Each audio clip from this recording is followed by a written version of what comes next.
परमेश्वर आपकी आज्ञाकारिता को आप ही को ब्लेस करने के लिए यूज करता है। उसने कहा तू बच, तेरा घराना बचाया जाएगा। उसने कहा तू बच। अब मैं कैसे बचूं? अगर मान लो मैं बच चुका हूं, मुझे मालूम है कि मेरा परमेश्वर एक ही है जिसका नाम प्रभु यीशु मसीह। अब मैं इधर उधर नहीं भागूंगा। अगर मैं भागता हूं तो अभी मैं बचा हुआ नहीं हूं, तो फिर मैं आगे कैसे एक्सपेक्ट कर सकता हूं परमेश्वर मेरी मां को हील करे, वो मेरे भाई को बचाए, वो मेरे घर पे ऐसा काम करे, हमारी गरीबी दूर हो जाए। वो कोई जादू टोना करने वाला तांत्रिक नहीं कि आपकी सीड से वो खुश हो जाएगा और आपकी कुछ भी आपको दे देगा और आपकी जिंदगी नहीं देखेगा। सीड उन लोगों के लिए है जिनकी जिंदगी ऑलरेडी परमेश्वर में है, जो ऑलरेडी प्रभु के काम के लिए दे रहे हैं। उन्हें मालूम है कि परमेश्वर के सुसमाचार के लिए हम बो रहे हैं।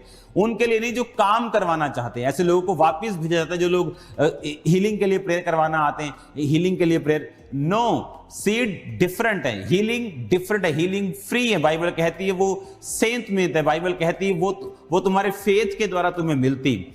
लेकिन अब हमें यह बात समझने की आज्ञाकारिता, अगर मैं आज्ञाकारिता में हूं, उस आज्ञाकारिता को परमेश्वर एक दरवाजा बनाएगा मेरी जिंदगी को ब्लेस करने के लिए। मैं आपको ये एक प्रूफ दे रहा हूं कि जब शरीर आपकी लाइफ में कब्जा रखेगा, वहां पर परमेश्वर का वर्ड आपकी लाइफ में काम नहीं करेगा। बाइबल में सबसे अधिक लंबा जीने वाला व्यक्ति मतुशले के टाइम में 65 साल में शादी हो जाती थी। जैसे आज लोग 30 साल में कर लेते हैं, कोई 25 में कर लेता है, 20 में भी कर लेते हैं, तब 65 साल। आप जब भी बाइबल पढ़ेंगे, मैं ऐसे व्यक्तियों को पर्सनली जानता हूं जिनको मैरिज की बहुत जल्दी थी। हाय ब्याह हो जाए, हाय बस मर गए। और जब मैरिज हुई, टोटल फेलियर, बिल्कुल हैप्पी नहीं अपनी मैरिज से आज भी। और कुंवारे टाइम में जब मैं उसे देखता था ऐसे दोस्तों को, तो हर टाइम मैरिज, हर टाइम लड़कियां, हर टाइम मैरिज एक डिवाइन असाइनमेंट है, एक डिवाइन वर्क है परमेश्वर का। जब आपके शरीर को नहीं, जब डिवाइनली, जब आपकी डेस्टिनी को इसकी जरूरत होगी, तो परमेश्वर आपको उचित समय पे देगा। आदम लड़की नहीं ढूंढ रहा था, बाइबल कहती है वो काम कर रहा था और परमेश्वर ने कहा तेरा अकेला रहना ठीक नहीं, मैं तुझे एक ऐसा सहायक दूंगा जो तेरे साथ रह के काम कर सकते। जहां पे शरीर इन्वॉल्व होगा, वहां पे मुसीबत होगी, वहां पे प्रॉब्लम्स होगी।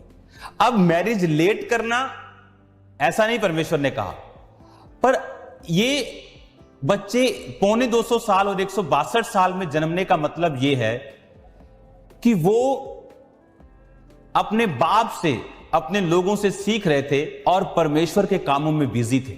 जब मैं अपने 30th में प्रवेश करने वाला था, तभी भी मुझे लगता था कि मैं अभी मैरिज नहीं करूंगा। लेकिन परमेश्वर के आत्मा, उसके दास के कहने के अनुसार मैंने ये किया। और मुझे लगता था कि मेरी मिनिस्ट्री कम ना हो जाए, लेकिन वो मिनिस्ट्री और बढ़ी और क्लियर हुई।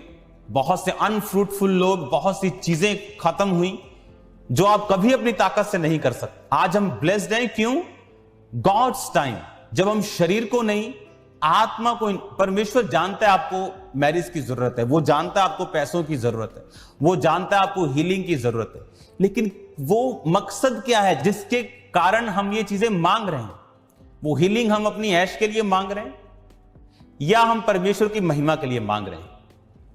हम किन चीजों के लिए, क्या चीजें मांग रहे हैं, ये मायने रखता है। जब शरीर इन्वॉल्व होगा तो शैतान उसको एक जरिया बनाएगा, उसको एक दरवाजा बनाएगा, उसको एक कांटेक्ट पॉइंट बनाएगा, जहां से वो अपनी चीजों की सप्लाई आपकी जिंदगी में करेगा।